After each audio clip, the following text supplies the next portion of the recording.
Welcome to The Explainer. Today, we're diving into a really pivotal moment in history. It's the story of an alliance that started with so much promise, but ultimately unraveled, the relationship between the Prophet Muhammad and the Jewish tribes of 7th century Arabia. You know, this is a chant that echoes even today, but it comes from a series of conflicts that completely reshaped the Arabian Peninsula.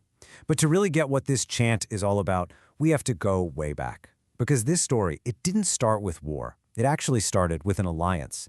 So that's the big question, right? To answer it, we need to travel back in time, back to 622 CE. We're going to an oasis city called Yathrib, a place that was just simmering with tribal rivalries and all sorts of tension. Okay, let's really set the scene here. We're in the city that would soon be called Medina. And at the time, it was a place defined by a really delicate and often violent balance of power. This right here really gets to the heart of how the city worked. For centuries, you had these Jewish tribes, the Kenuka, Nader, and Qurayza, and they were the economic and cultural backbone of Yathrib. I mean, they were farmers, they were craftsmen, and crucially, they were literate. Now, on the other side, you had the two big Arab tribes, the Aus and Khazraj. They held the political power, but they were stuck in this just endless, exhausting civil war. And all this constant fighting, it created an opening for some kind of radical change. People were just worn out by the bloodshed. So leaders from the Khazraj tribe started looking for an outside referee, really, an impartial peacemaker who could finally bring the city together. And then, in 622 CE, that peacemaker arrived. The Prophet Muhammad, having left Mecca, comes into Yathrib. And he's not just a religious leader, he's seen as a political unifier, ready to kick off what was really a revolutionary social experiment.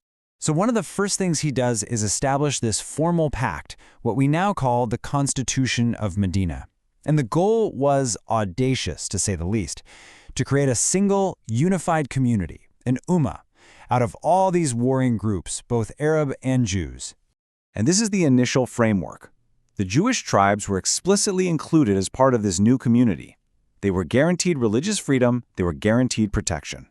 And in return, they promised their loyalty and their military support to defend the city against any outside enemies.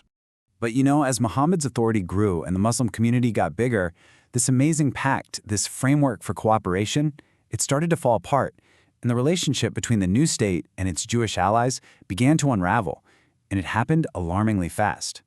I mean, just look at this timeline. It shows you exactly how quickly things escalated. In just 3 short years, that fragile peace completely collapsed. One by one, the 3 major Jewish tribes of Medina found themselves in conflict, then facing expulsion and, well, a tragic end to their alliance.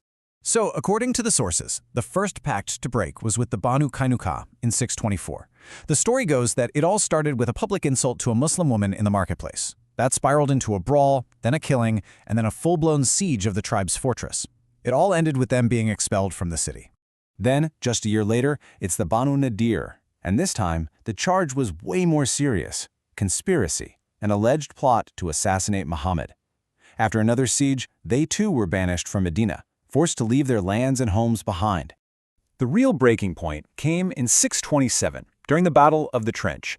Now, this was a moment when Medina was facing an existential threat from a huge army led by the Meccans. And right then, the last major Jewish tribe, the Banu Qurayza, were accused of treason for supposedly negotiating with the enemy.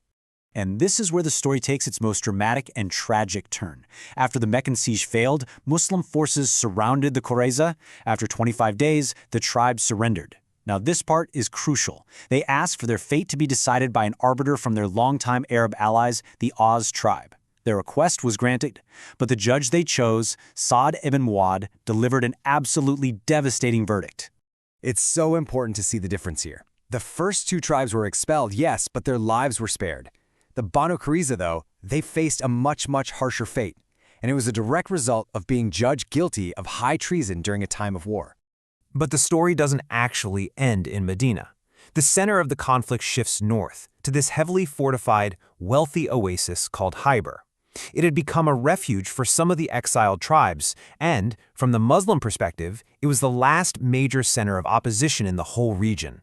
So, in 628 CE, just 1 year after everything happened with the Banu Qurayza, Muhammad leads his army towards Khyber. This was going to be the final, decisive confrontation. The Battle of Khyber wasn't just one fight. It was a whole campaign against the series of heavily defended fortresses. And after weeks of sieges and skirmishes, the Muslim forces were victorious. This effectively neutralized the last independent Jewish power base in the entire Hejaz region. And this victory, it established a completely new reality. The outcome at Khyber wasn't expulsion or elimination, it was the creation of a whole new legal and economic order. This new arrangement is laid out pretty clearly. The Jews of Khyber were allowed to stay on their land and practice their religion. But, and this is a huge but, the ownership of the land itself was transferred to the Muslim state, and from now on, they had to pay half of their entire harvest as tribute. This deal at Khyber set a really powerful precedent. It basically became the template for what would develop into the status of dhimmi, or protected peoples, under Islamic law. It was a system that granted non-Muslims specific rights and protections, but in exchange for their subordination to the state. And that tribute they were paying at Khyber? Well, that was really a precursor to the jizya, a specific tax that would become a standard feature of government in Islamic empires for the next 1,000 years. So think about it. In just 6 years, the relationship went from a groundbreaking pact of inclusion and mutual defense to a new order of dominance and tribute. The events that happened in Medina and Khyber, they weren't just footnotes in history. They forged a complex, often contested legacy that continues to echo in political and religious conversations to this very day.